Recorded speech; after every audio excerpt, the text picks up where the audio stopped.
माँ झूठ बोल बोल के जन्नत में जाएगी। माँ झूठ बोल बोल के जन्नत में जाएगी। खाना हमेशा वक्त से पहले पकाएगी। हाथों से अपने सबको निवाले खिलाएगी।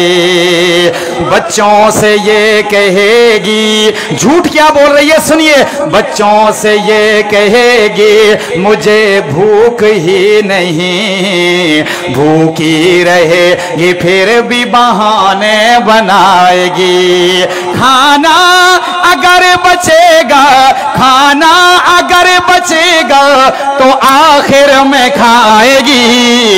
माँ झूठ बोल बोल के, आप भी कह दें, माँ झूठ बोल बोल के जन्नत में जाएगी। माँ झूठ बोल बोल के जन्नत में जाएगी।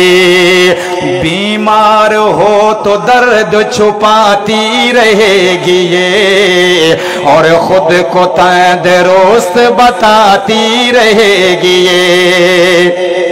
बीमार हो तो दर्द छुपाती रहेगी ये, और खुद को तंदुरुस्त बताती रहेगी ये।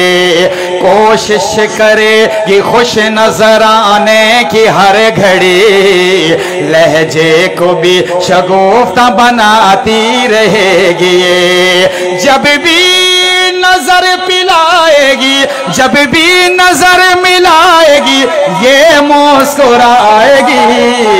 माँ झूठ बोल बोल के जन्नत में जाएगी। माँ झूठ बोल बोल के जन्नत में जाएगी।